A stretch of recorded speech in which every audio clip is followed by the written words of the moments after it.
This is on the record and you're being filmed, so make sure you use your napkin appropriately. And if anybody feels the need to get up and have some more of that great barbecue, please do so. And we'll edit you out of the film. Lessons encountered. I first heard that expression from a Brit, and in the beginning, this being a group project, I had about sort of 10 of my best friends and co-workers who were joined with me, and this was the, this was sort of the main attack for the Institute for National Strategic Studies. When the chairman tells you, hey, I want to study on this and I want you guys to do it, that creates sort of let's just say, an above average level of anxiety and interest. And I proposed lessons encountered early on, and a lot of people were very cold. My second proposal was, let's call this first cut, strategic lessons from Iraq and Afghanistan, knowing that there'll be 100 books by the time we're finished in this area. But as time went on, people warmed to the notion of lessons encountered because they realized the lessons that they were seeing were not original at all to these particular circumstances, and that an awful lot of the lessons,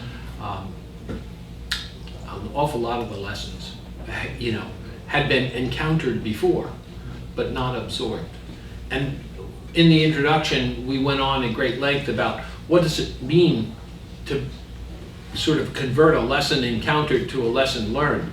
Well, for the military, particularly at a higher level lesson, an operational or strategic level lesson, it's very, very difficult.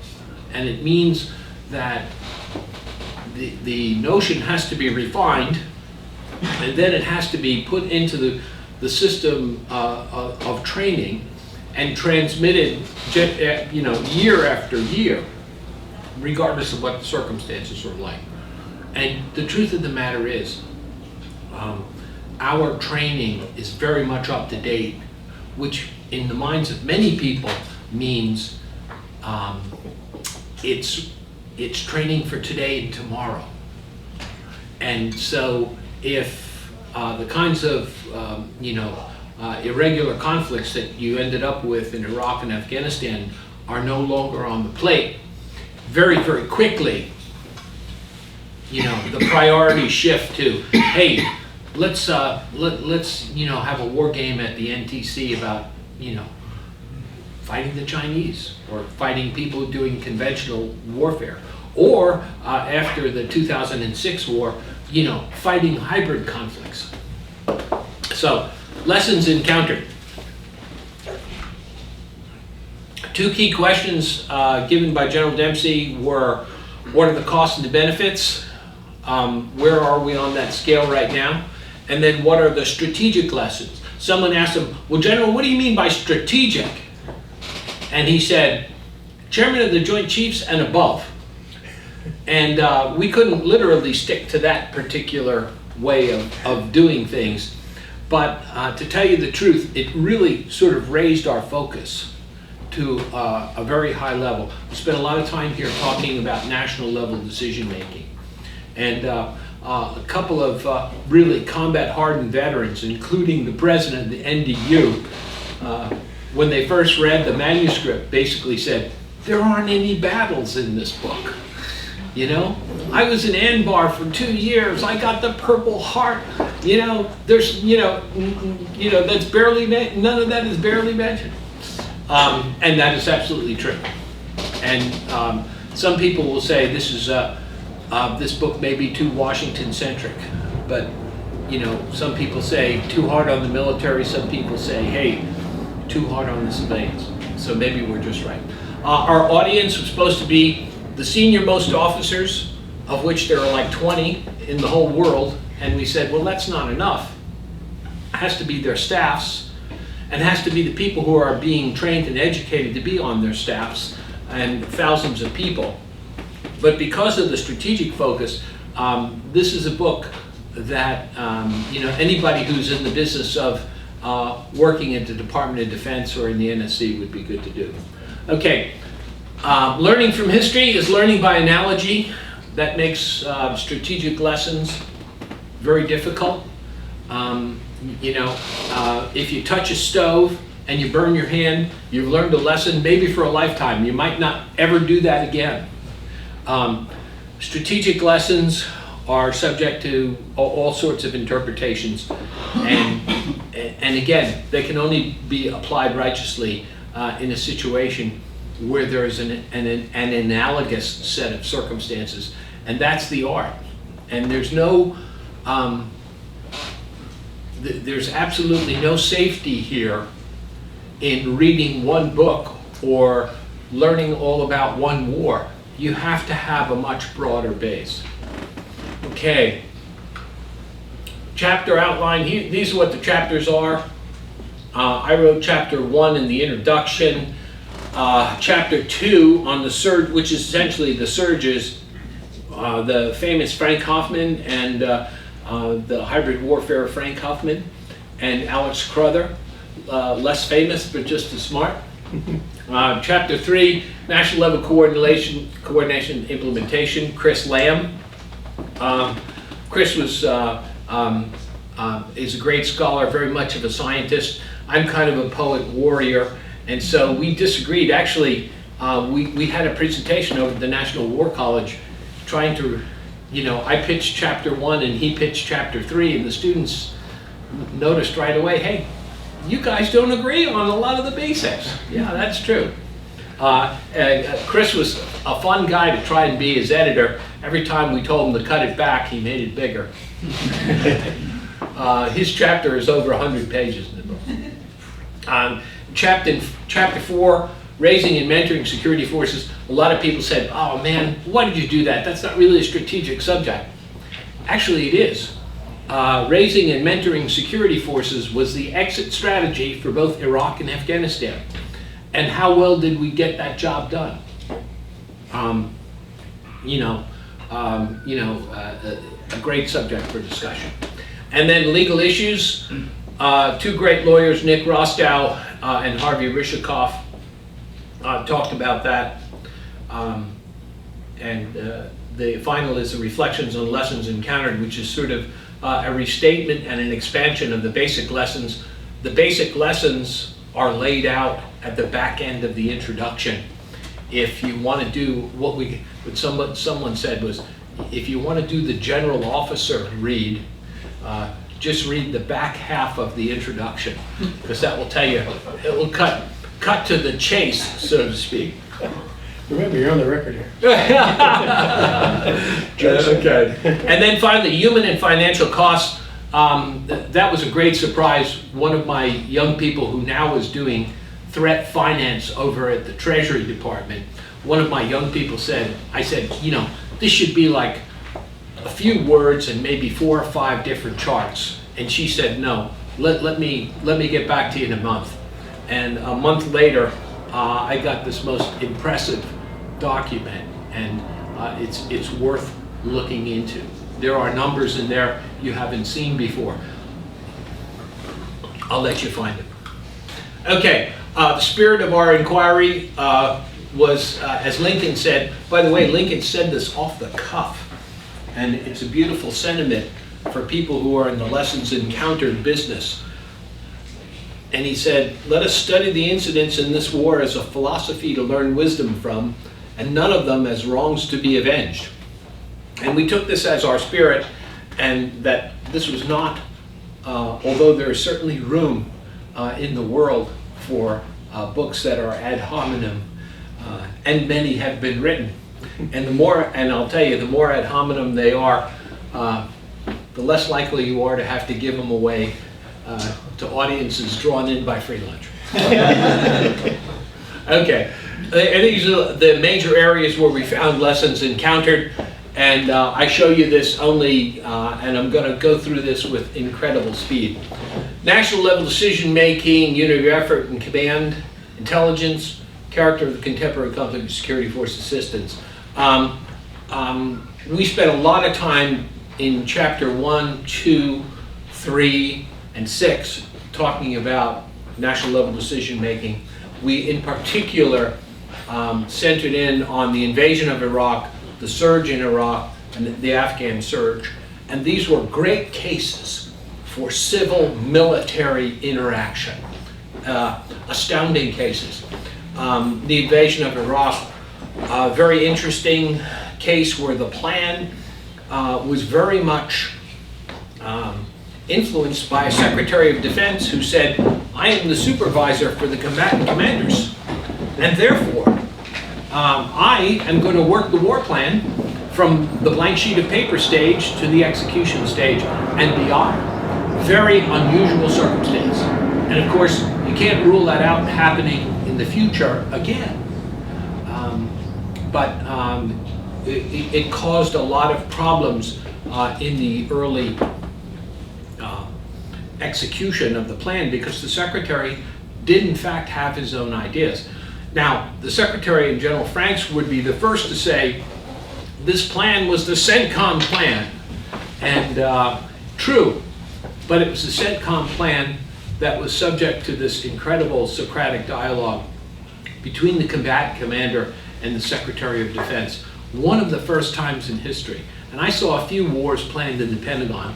And generally speaking, the combatant commanders first answered to the chairman of the Joint Chiefs. And then together, they marched in to see the chairman. They marched in to see the secretary. So that was one case. The second case was the Iraq surge.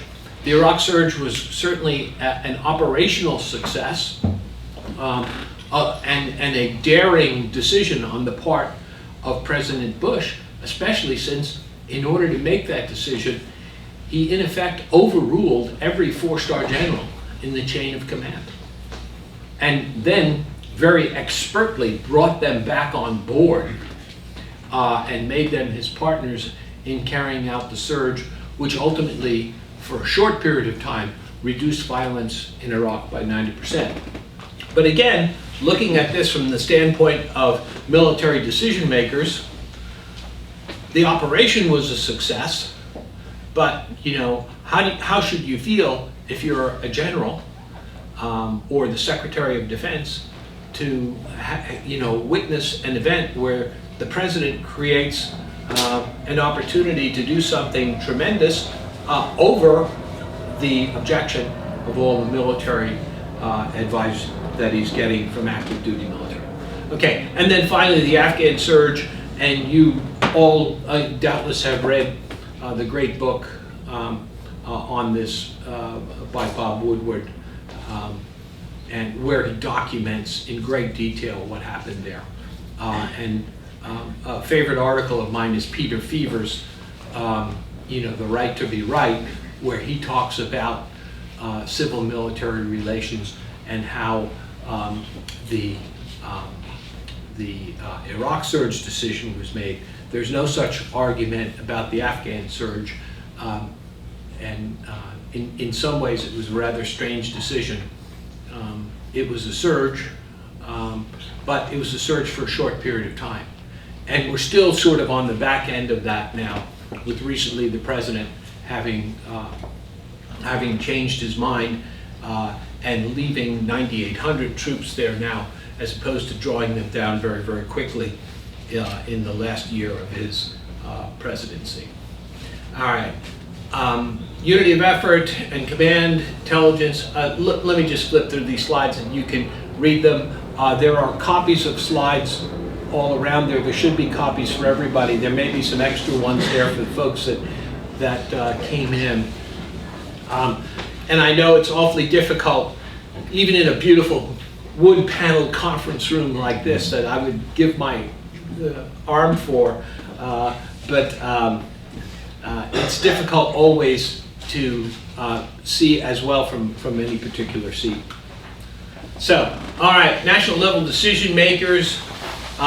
What we found, interestingly enough, is there's sort of two methodologies at work here. The military, from the earliest days onward, pursues a rational process starting with what are the objectives.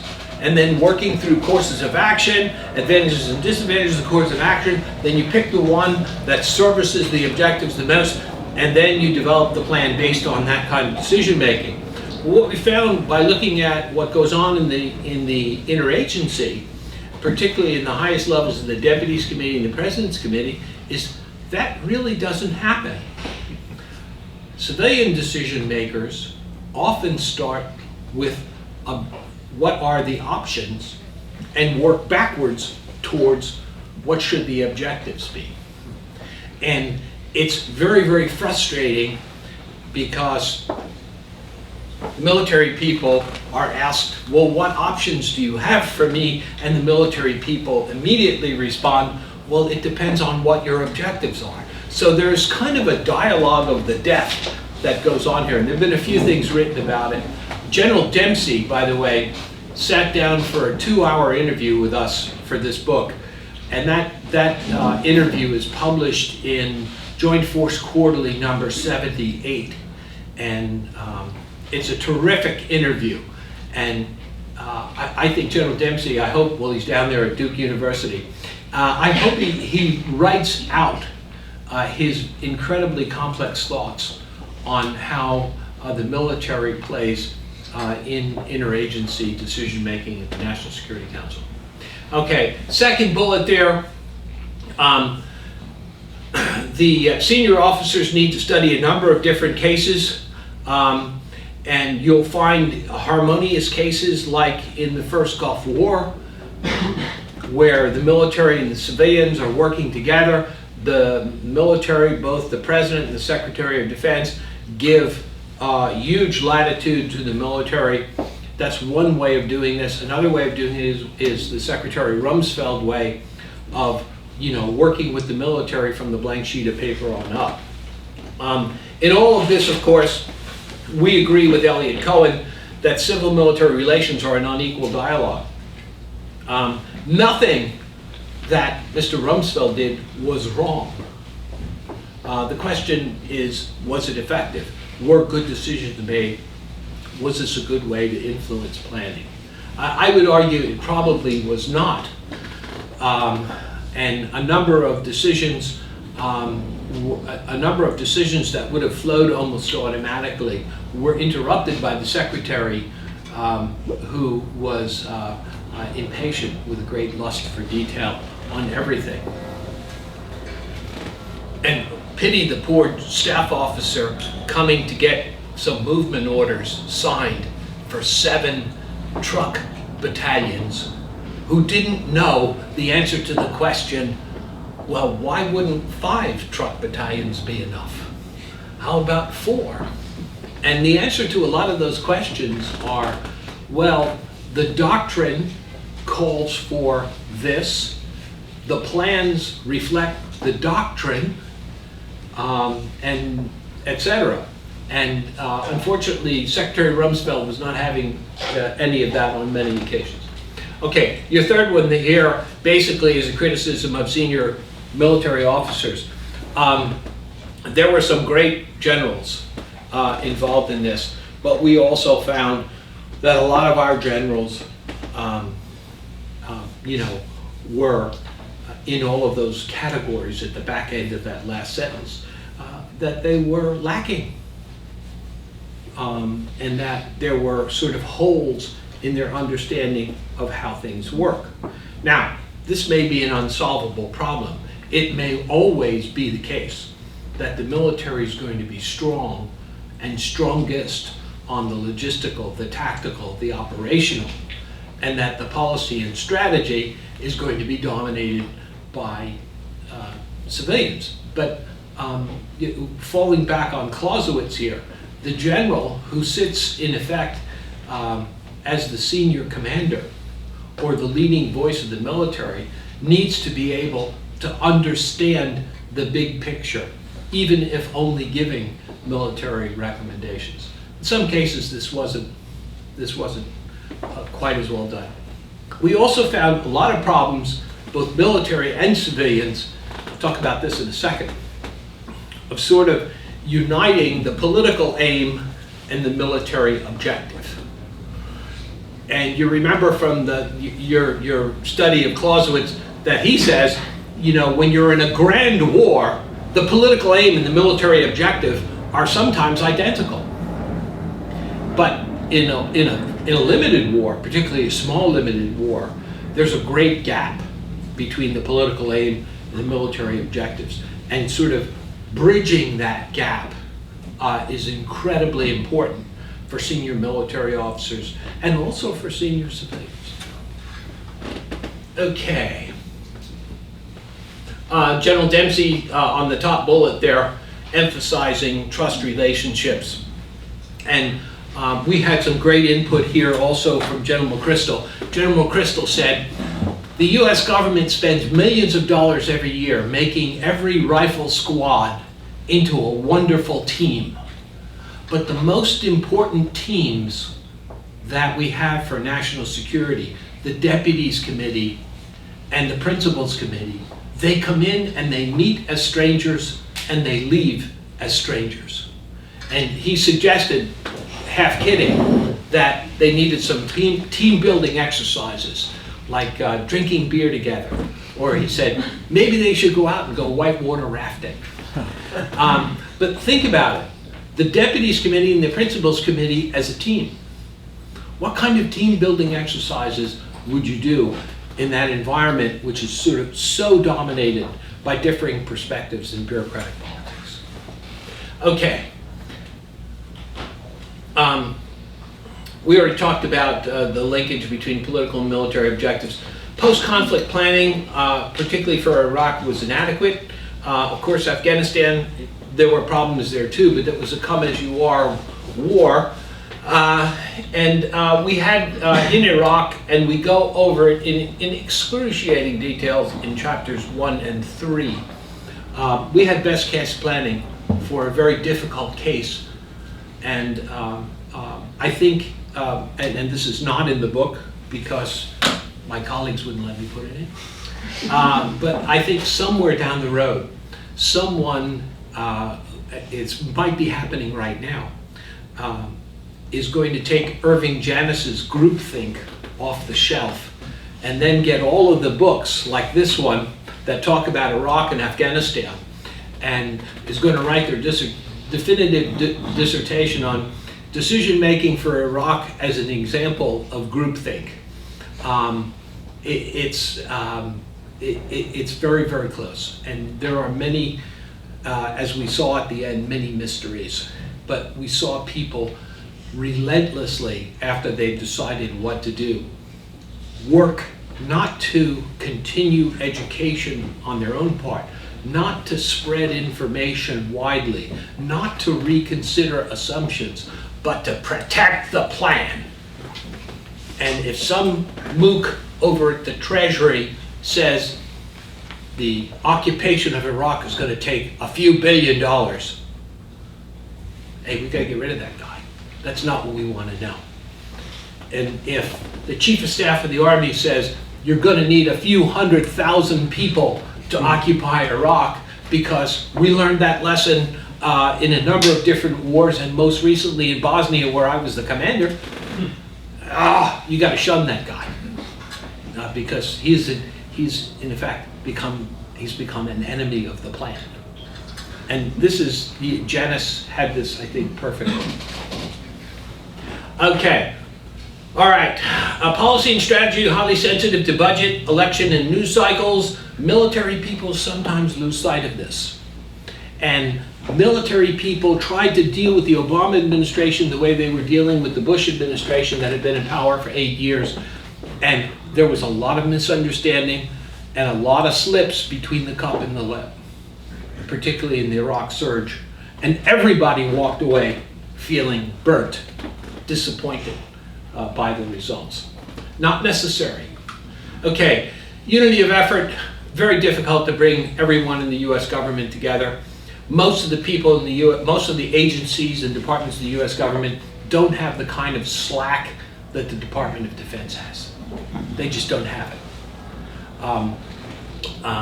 And so that's difficult for them. You know, 1949, I love to point this out, this is a Charlie Stevenson statistic. the Department of State budget was 49% of the DoD budget in 1949 because of the Marshall Plan and the fact that we still had a fairly large draft force, but there was no modernization going on and very little really good training. 49%. Today it's about 10. And in order to get to 10%, you have to count security assistance money, which is in the State Department budget, which is mostly being spent and administered by people in uniform. So if you want more out of the State Department and AID, you're gonna have to pay for it. You know, people bemoan the militarization of American foreign and national security policy. Well, we've met the enemy and it's us. We have decided that this is what we're going to do. When you put all of the horses and all of the people and all of the money in one department, you're going to default to that department. Okay. Unity of command. We were very surprised. Unity of command is just such a bedrock of military activity. And we did a lousy job, especially in Afghanistan, which suffered by the fact that it was a poor cousin to the war in Iraq up until the end of 2008. But when you look in the end, it takes us until about 2006 or so to really straighten out Iraq. It takes us until between 2010 and 12 before everything gets lined up in Afghanistan. And as a matter of fact, there's an interesting case study of this. Secretary of Defense Robert Gates complained mightily about this in his memoir about what a crazy quilt chain of command you had in Afghanistan. And it wasn't until a couple of generals got in his face and said, "You've been Secretary of Defense for 2 years. What have you done about it? Make some decisions, call a meeting." But when you look, crazy things were done and have been done. And to tell you the truth, when you have a large coalition, as we did in Afghanistan and also in Iraq, decision making and chains of command become much more complex than we should. And NATO, some people joke that NATO is really a jobs program for unemployed European generals.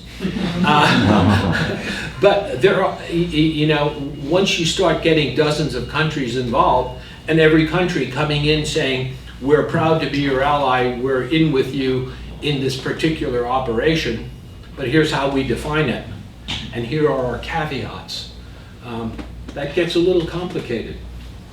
And there might be some things we can do to fix that. Intelligence, we smacked the intelligence agencies for intelligence in the run-up to Iraq. We rejected the notion that Bush lied and the troops died. Essentially, we had bad intelligence. And the most amazing thing was it was widely believed, not only in the United States, and I know this from being in the government at the time, it was widely believed by people in the United Nations and also by all of our allies. Now, you can argue about people spinning particular issues or trying to interject, yellow cake or some other phony story in, but the basic block of intelligence, which was really the reason why we went to war, particularly on WMD, was universally believed. And when the October 2002 National Intelligence Agency estimate came out, I remember sitting at my desk reading it and saying, "By God, they're right. I was wrong. This Iraq thing is really important. We need to do this." 6 months later, pulled out the same document and looked at it, and I said, "Oh my God, this thing is really full of holes. It's full of holes." And you start paying more attention to the little footnotes here and there, and then you hear the stories about what they're really. So, in any case, there was an opportunity before the invasion of Iraq for the intelligence agencies to say either don't do this, or this information that we're presenting you has tremendous limitations, which it did. But that message didn't get across. The message that got across was, this is a slam dunk case. Tremendous advances, by the way, in intelligence, particularly in support for the warfighter at the tactical level. The relationship between special operations forces and all source intelligence was incredible. General Dempsey, when he was lieutenant general, was acting CENTCOM commander. He went to an outpost on the border of Afghanistan and Pakistan, commanded by a young officer, a captain. And he said that captain, within miles of the Pakistani border, had more access to top-level sensitive intelligence than he did as a division commander in Baghdad 5 years before. And he said that for him is the benchmark. And he said that was the great thing that happened. Stan McChrystal, of course, talks about this as sort of one of the great bases for their network. But McChrystal said, you know, the real part of the network that we developed, particularly in Iraq, he said, it wasn't just intelligence. He said, it was my liaison officers. He said, I had this is the JSOC commander. He said, I had 79 liaison officers. Imagine that. 3-star command in the shadows has liaison officers all around the country in every major unit, so that the information could come in. One wonders whether it was a two-way street, that information, but in any case, he found that to be terrific. The third one here, we go on at some length. And by the way, the RAND Corporation, in their recent study by Linda Robinson and company, and also the joint, the outfit is JACOA, they're part of J7. They did the joint operational lessons learned study a couple of years before this one. All three of them went on and on about this issue of field commanders not understanding the operational environment, including the human aspects of military operations, which, by the way, is a new buzzword, HAMO. And there's a few other competitors for HAMO, but HAMO, since it reminds me of the Marx Brothers, is my favorite. But in any case, this is a big problem. If you're going to fight in places like Iraq and Afghanistan, and with conventional forces, or even with special forces, all of those people need to understand the operational environment that they're in.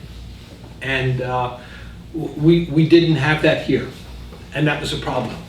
And we had problems very early on of tremendous import. For example, when Mr. Bremer was calling the shots in Baghdad, a lot of people were told basically, no, we don't want to have major initiatives with tribal leaders of the Sunni tribes. We're not doing that. We're building a national government, and we're working it from the top down. And this goes on and on. Okay, character of contemporary conflict. I want to say a word on the first bullet about logistics. People said, what did you find that Americans were really great at? And the answer is logistics. We are the greatest logistical military power in the history of the world.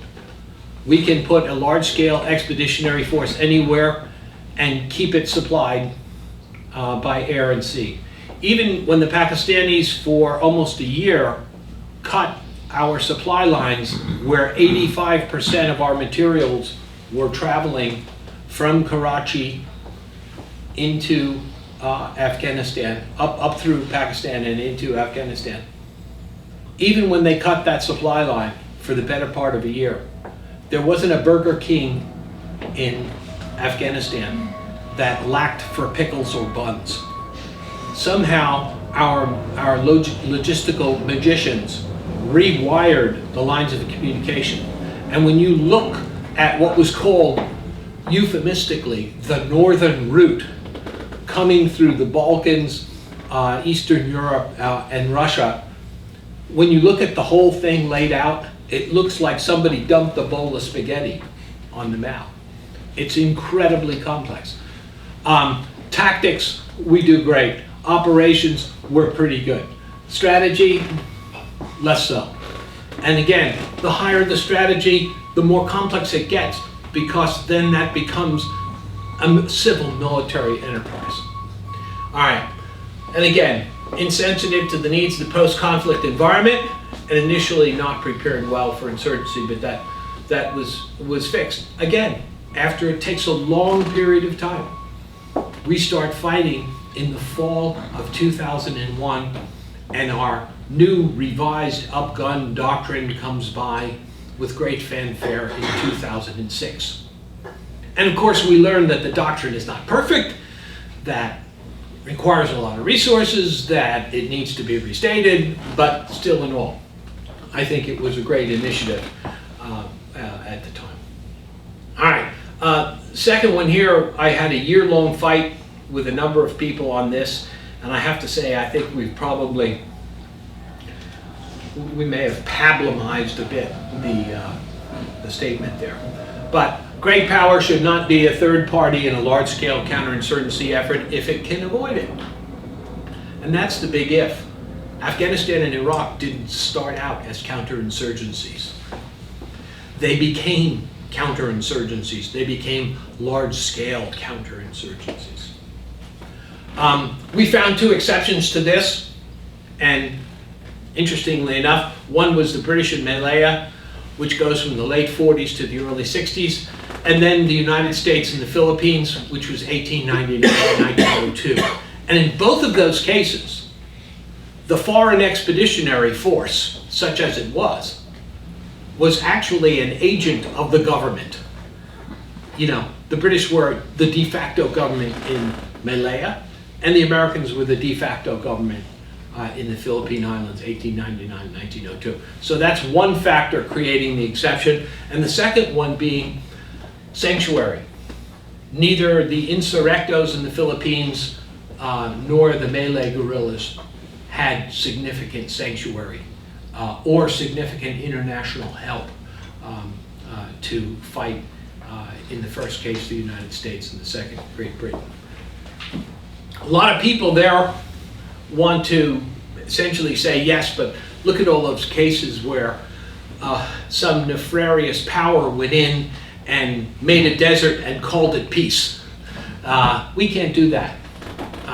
We are the armed forces of a democracy, and we are, if nothing, the people of the law, and we're trying to work that with our comrades, members of the coalition, and other partners around the world. We cannot act like the Romans dealing with the Carthaginians. I hear this, by the way, it's now, we need to go in there and do this to ISIS, and a lot of stone left upon a stone, and you know, we need to rubblize them and bomb them back to the Stone Age. No, we're not going to do that. We're not going to do that. You can, if it makes you feel better, say that. But just don't expect us to do it, because we're not going to do it. Okay. From our legal chapter, a number of things were great holes in our planning. Detention planning. We had not had significant experience in detaining large number of prisoners since the Korean War. And when we mobilized people, although we had special enemy POW brigades in the U.S. Army Reserve, we didn't bring them on holus bolus and put them into the mix. And so you end up with things like Abu Ghraib, which was not only misbehavior, illegal activities, but it was also a failure of command and leadership. Nearly all of the terrible incidents at Abu Ghraib happened on the night shift in one relatively short period of time. And what happened on the day shift? Nothing like that. Better leadership, better supervisors. But the night shift was being supervised, it was sort of a case of the lunatics inheriting the asylum. Very, very bad situation. Detention planning. We gave the acquisition system a C- and just let it go at that, because I don't think we had enough people to really go into it and do a great job. They were able to bring on lots of pieces of equipment, but the Secretary of Defense, if you want to hear about a fighting secretary fighting his own bureaucracy, Robert Gates's memoir is the place to go. And then, we ended up, doing things that ended up being very costly. The MRAP, which saved thousands of American lives in Iraq, and then later in a different form in Afghanistan, we spent $40 billion on that. $40 billion. Now, most people in cold daylight will tell you that those giant MRAPs that we sent to Iraq, they're not ever going to be used for anything again. I imagine that they'll be sort of driven into the ocean and create jetties and barrier reefs and stuff, because nobody wants them. The smaller ones in Afghanistan, the Max Pros and whatever, they'll have some use out of it, but we're not going to get $40 billion out of it. Not $40 billion worth of use. What we got out of it was we got thousands of American lives were saved. Okay, strategic communications. I won't beat that horse. We all know it very well. Part of the problem with strategic communications, though, is you can't make a silk purse out of a sow's ear. And you can't have a great strategic communications program when you're screwing up by the numbers. When you're not getting it done, you're not getting it done. And you can spray paint that all you want. It's not going to look any different to people who have judgment. All right, security force assistance. I'm going to let you read this because there's a lot of important things on here. And again, this has to do with not understanding and knowing the people. And it also is a defect in our system. This is a very important capability, and we're not developing it. The way we want to train people is to say, look, we don't have large training units. We don't have those old gangly military advisory and assistance groups. We don't have those things anymore. So what we're going to do is we're going to take a brigade of the 82nd Airborne Division. And today they are paratroopers. And tomorrow they'll still be paratroopers, but they'll be paratroopers in the advisory and assist mode. And it's the same people with the same bunch of skills.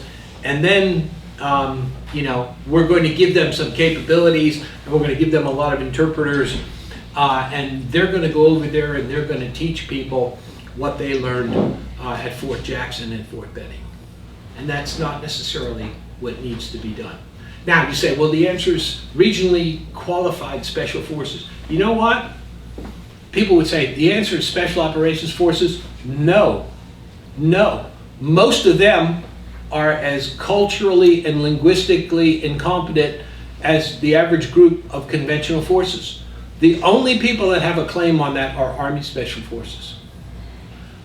They know languages, they've studied the cultures, but now when you need tens of thousands of them, guess what? I went to Kandahar in August of, nice to be in Kandahar in August, the melons are great.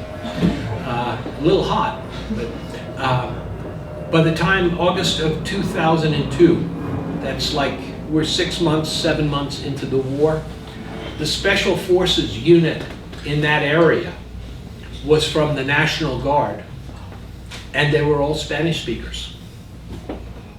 So even in the Army Special Forces, you're going to find when you need a lot of them, they're going to send you a lot of them, but they're not going to be the original model because, you know, when you send guys in that are regionally qualified, you're getting a real advantage out of that. All right. But if you're doing this, you're building a 350,000 man Afghan national security force from the ground up. You're not going to do that with special forces. You're not going to do that with special operations forces. You're going to involve huge amounts of forces. All right. And again, why did we even put this in the book? Because this is all about the exit strategy. And we've got to get a handle on this. We need to change. We need to have a real dialogue about this. And at the same time, when you're cutting back on the conventional forces, the chiefs say, wait a minute, I don't have, you know, I can create the basic number of brigades and squadrons that you need, but I don't have the manpower to create boutique capabilities. So maybe the answer is to use the 1st Brigade of the 82nd Airborne Division, but figure out really how you reconfigure this with add-ons. The problem with add-on capabilities, like human terrain teams and whatever, is they quite often, even when they know something, they can't get their information where it's needed because they are not part of the team. They're not, you know, part of the pros from Dover. They're other people who came from different places. Okay, costs of war. Whew. Man, we fought and fought and fought about how to talk about this. Costs and benefits of the war. The costs are in your face. They're right there. They're tremendous. And you can read all the numbers. And when you get down to the money, $1.6 trillion, that's OEF and OIF money for state, defense, and the Veterans Administration. Now, that real number is probably right now indirect costs, but costs not associated with OIF and OEF. That real number is probably 3 trillion. And if you want to extend it out and say veterans care for the next X number of years, you're probably in the 5s. I remember when the Stiglitz estimates of 5 trillion came out, I was really angry. I said, now we're going in the opposite direction, we're exaggerating this. And no, we're not, sad to say. Now, geopolitically, that's a very tough situation. We invaded Iraq to make a stronger Iraq. We've made a weaker Iraq. We've made a stronger Iran. Right now you can drive a military convoy from Tehran all the way to the border of Lebanon. Couldn't do that before. And I don't know how permanent this is. I don't know how strong it will be, but it's a significant factor now. The costs are in your face, both human and financial. The benefits, such as they are mostly in the distant future.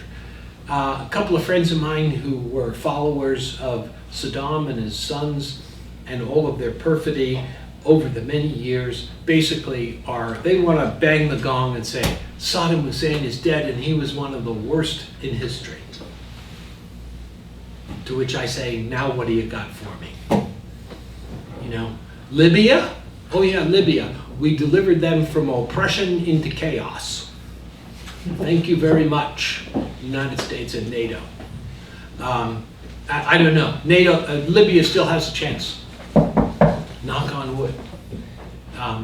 Maybe good things can happen there. I don't know. But, you know, in the end, I think a lot of this comes down, and I'll leave this as my parting shot.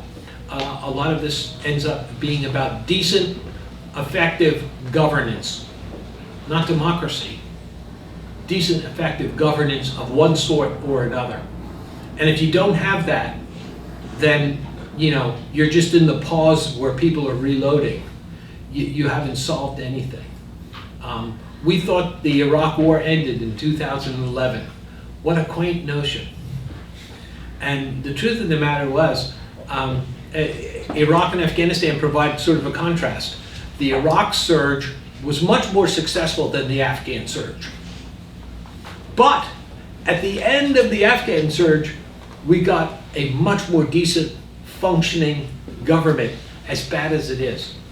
And we got an army that wanted to fight.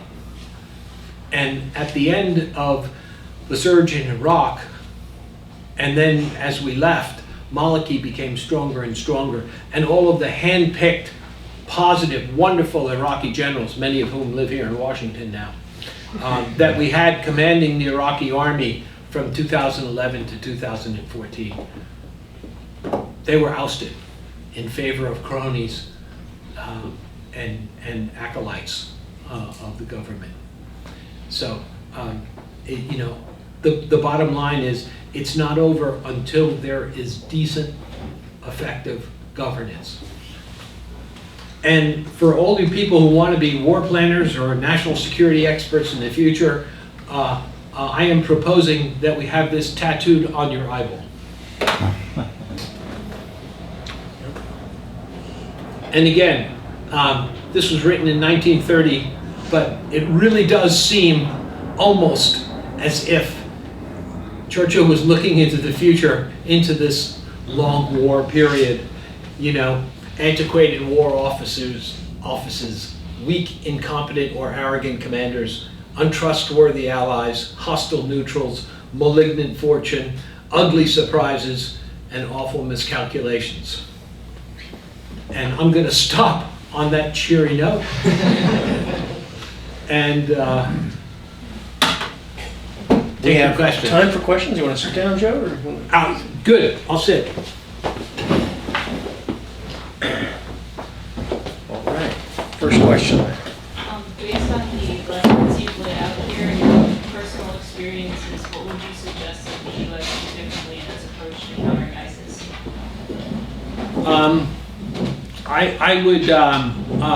I would say, yeah, first off, I was of two minds about ISIS. First, I said ISIS is an important threat, but it's a regional threat. And then it began showing up in a lot of different places, and then it began to conduct international terrorist operations, and to inspire copycat or lone wolf terrorists as well. So I think ISIS is a threat to our vital interests. But I think one of the lessons I would sort of take from our experience here is that this requires ground forces, but and the best ground forces in the world to deal with ISIS would be American ground forces. However, there's a heavy, heavy downside to that. I heard two senators the other day banging, literally they were banging their fists about taking the capital, ISIS's capital, which is some obscure little town in Syria, Raqqa. Yeah, and we're going to take Raqqa. These guys are talking about Raqqa as if it was Moscow or Paris or Berlin. And one lesson from our experience here is because you have defeated an adversary in one location doesn't mean that adversary has been annihilated. We imagined for a few years that the Taliban had essentially subsided into a manageable problem. 2002, 3, and 4 in Afghanistan, not a time of significant threat. Al-Qaeda in Iraq, I read and heard people talking about Al-Qaeda in Iraq has been destroyed as an organization. And the Al-Qaeda in Iraq and the Taliban, both of them, were dispersed. They weren't destroyed. And, people don't have, by the way, much real appetite for destruction. And I saw that in the first Gulf War. When you encircle the enemy and you begin to destroy them in detail, which is the purpose of encirclement, people all of a sudden start, hey, we can't do that. It's not going to look very nice on TV. And so what happens is dispersion really happens more often than a full level of defeat. We are right now in a situation where wars, a war like the Korean War, a war like World War II, those wars were problems. Those problems could be solved. They were complex problems, but they could be solved. This war that we're in, the long war, is really, it's not a single problem. It's many problems. It's more like a condition. A medical problem, you break your arm, they put it in a cast, your arm is fixed. Okay? Arthritis, it's a condition.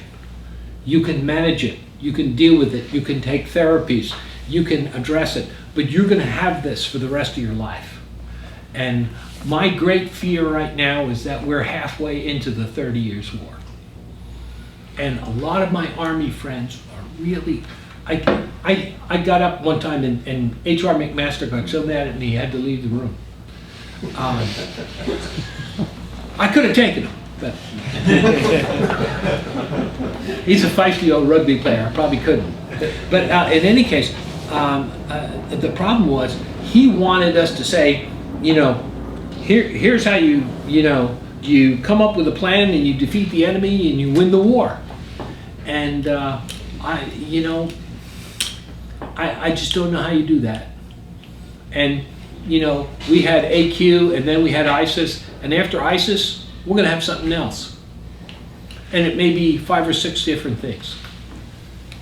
And it may become something like the International Union of Salafist psychos, Beirut chapter, and they'll wear jackets like Hell's Angels, and they have little rockers and everything on. To be serious, there are issues, and some people put this in a religious framework, and they say this is the great grand battle between Sunni and Shia. Other people say this is a civil war inside of Islam.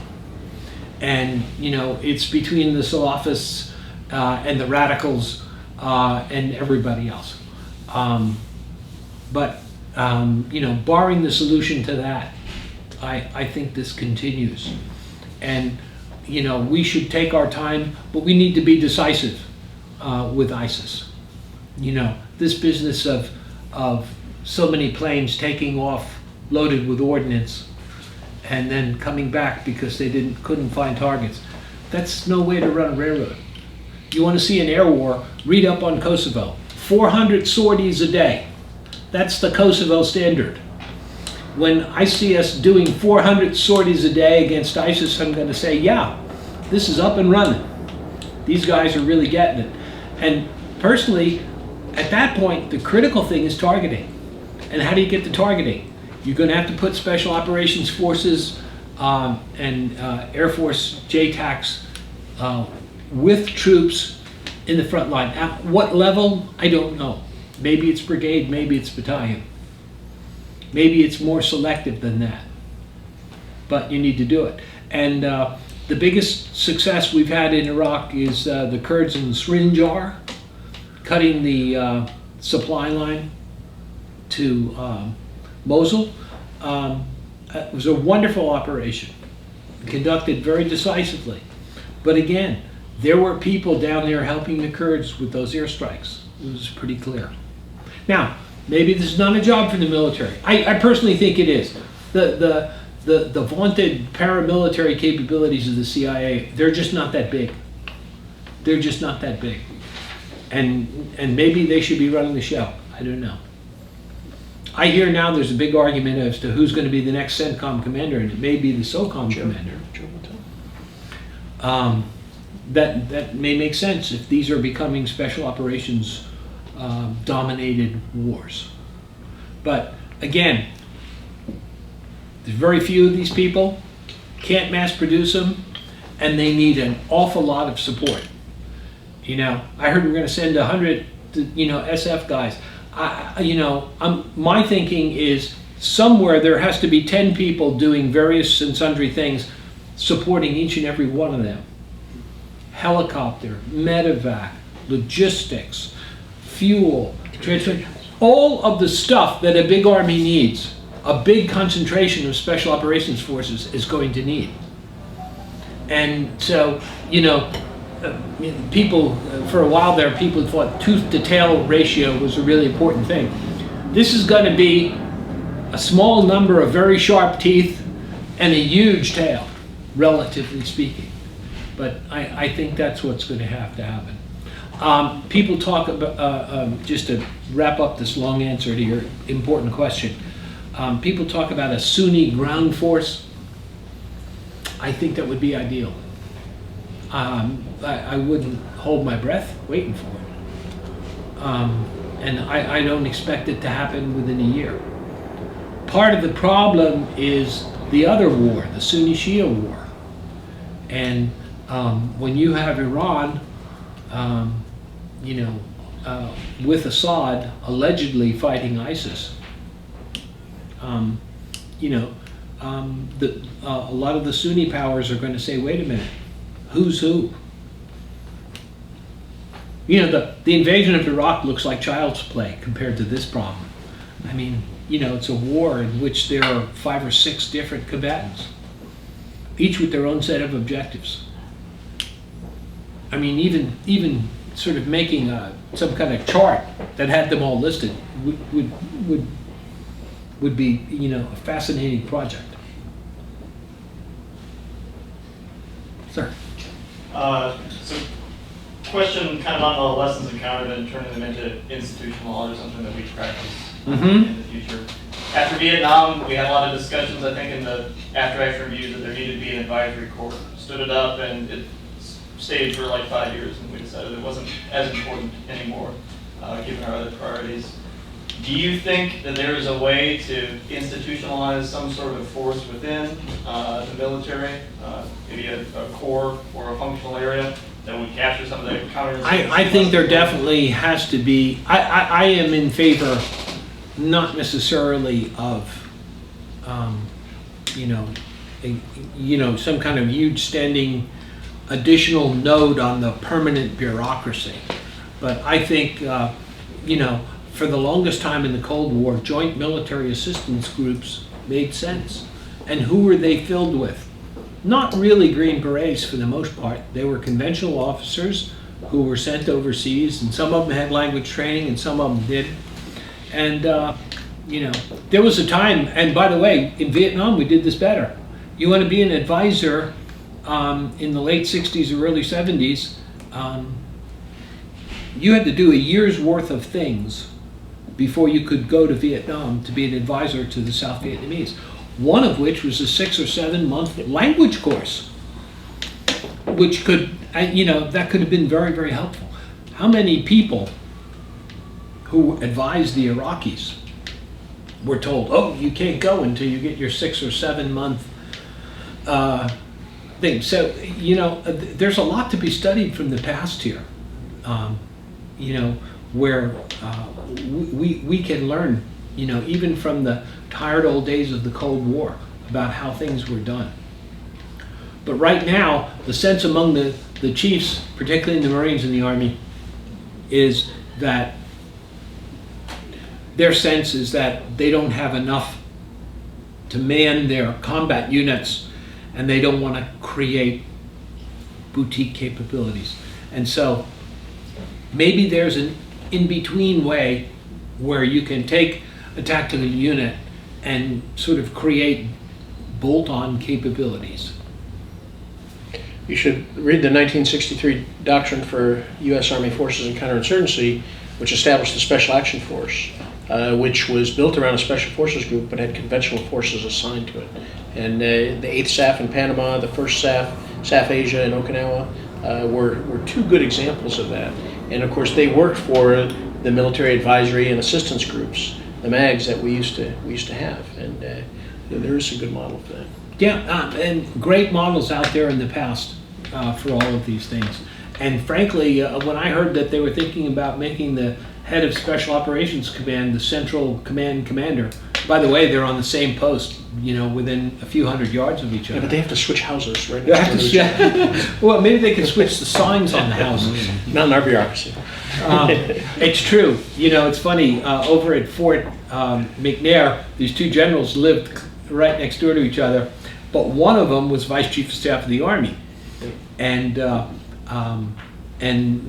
other one, had some other job, and when they switched jobs, they had to switch houses, and There you go. there you go. There may be something special in the Vice Chief of Staff of the Army's house, a safe room or a party room or something, I don't know. But from the outside, they look pretty similar. Sir, you had your hand Yeah, up. I'll take a stab. I was here at age 51. I got a degree in national security studies, so thank you for allowing me to be considered either a student or a faculty or halfway. We've got a lot of young people here at the table, so I have two questions. Women in the military, how's that factoring in? What do you think about it?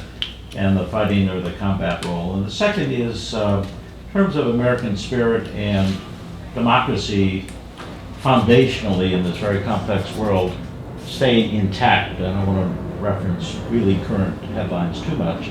Do we need a national service corps that complements what young people do when they enlist or participate in the military? And it doesn't have to be universal.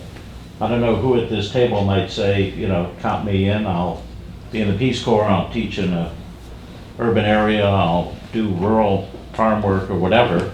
Can we get a 2 million person per cycle National Service Corps to complement what the military is accomplishing? And I don't know if you can fit that into complex operations or not. Yeah. I challenge you. Women in the Army, I came into what was essentially pretty much of an all-male military, and when I came in, women were in the Women's Army Corps, regardless of what their specialty was. They were WACs. And in the Navy, I guess they were waves. And in the Air Force, they were WAFs. And that began to break down in the mid-1970s, and women were being assigned to branches. I remember in 1974 or 5 seeing the first WAC wearing branch insignia. And all of that proceeded well. I don't think there's a question of women in combat. Women have been in, so many thousands of American women have been in combat. There's no issue. What's come up recently is opening every combat MOS to women, which in some ways is important for equal opportunity, because those branches like Special Forces and Infantry and Armor and Artillery are the branches that create for the most of the 4-star generals. Although there have been women 4-star generals. Same time, the Air Force, since the late 1970s, has begun to train women.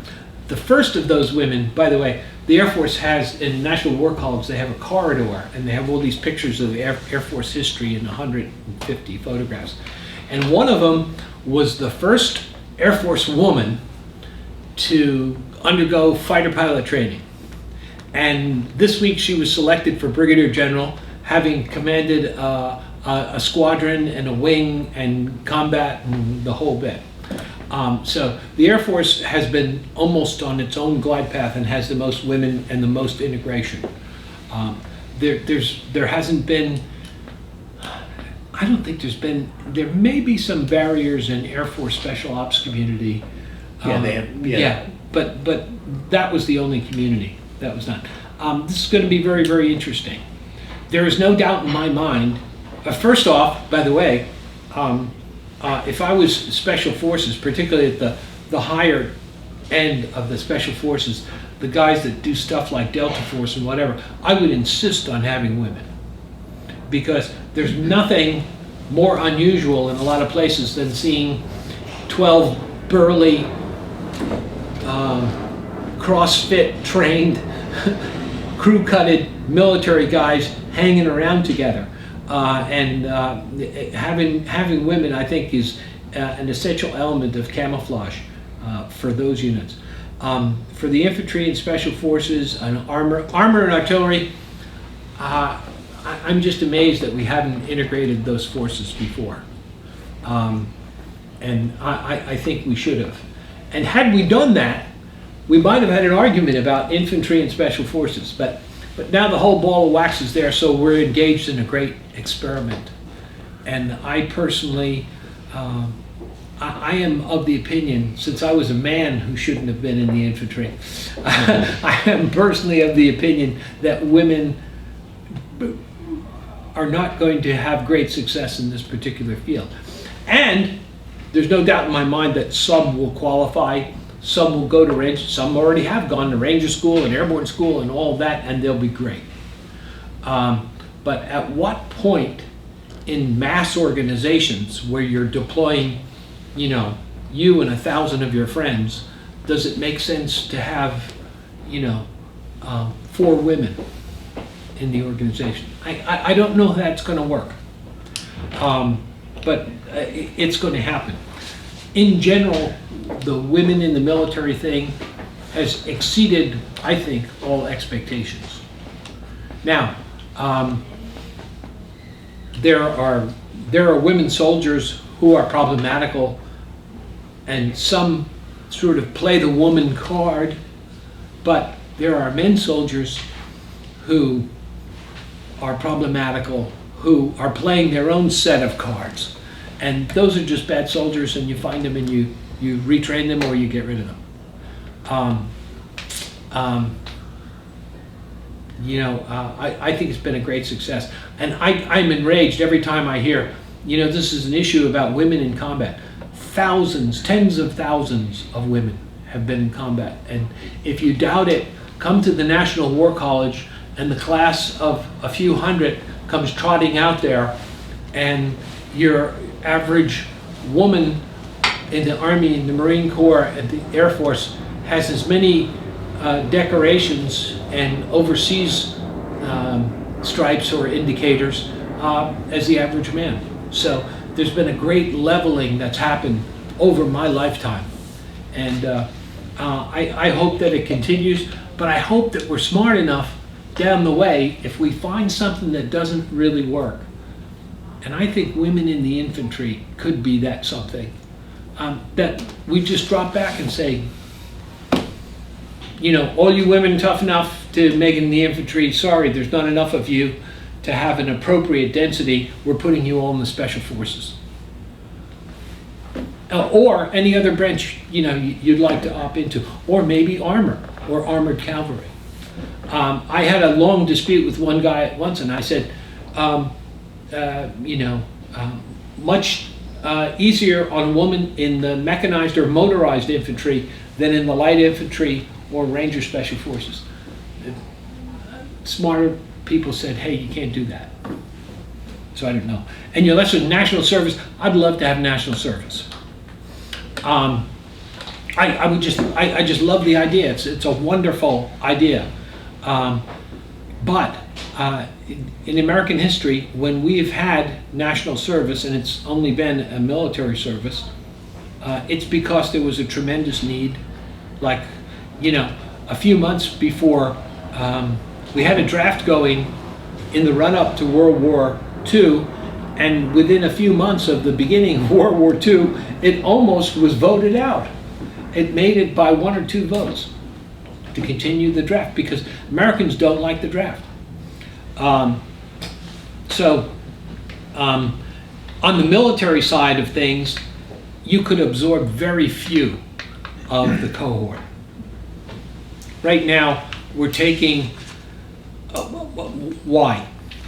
2 reasons. First off, you got a smaller military, you don't have a mass military. That's one reason. Secondly, you've got to take 3, for every 3 high school graduates without criminal records, without any moral blemish on their permanent records, wherever those records might be. You take 3 of them, one of them will be physically qualified for military service. And so, you know, the numbers don't really work out there. In the first Gulf War, the soldiers that crossed the line of departure had an average of 4 years of service. That has never happened before in American history. And commanders of units would tell you right now, you know, it takes, you know, a year and a half to have a good, really well-trained soldier who's been through all the basic training and then through the basic unit training. And then he's ready to do special things. Maybe he wants to go to Ranger School, maybe he wants to go to Airborne School. But, you know, that's the way that kind of thing works. And so I think a lot of commanders would basically say, hey, and then there's the issue of pay. If those people who qualified for military service and came into military service for 1 year or 2 year, could you have a enlistee pay scale and a draftee pay scale? I don't know. But my National Service Corps suggestion was volunteer, actually. I think 2 that million would, volunteers per cycle. People graduate Georgetown and they say, good, I'll give you 18 months or whatever and the design of the program. that would be wonderful. And there's a couple of Relieving things them that are their- kind of like their that. educational debt. Teach in America. Part of the deal. Yeah. Teach for America is something like that right now, where people go off and do that. I think that's great.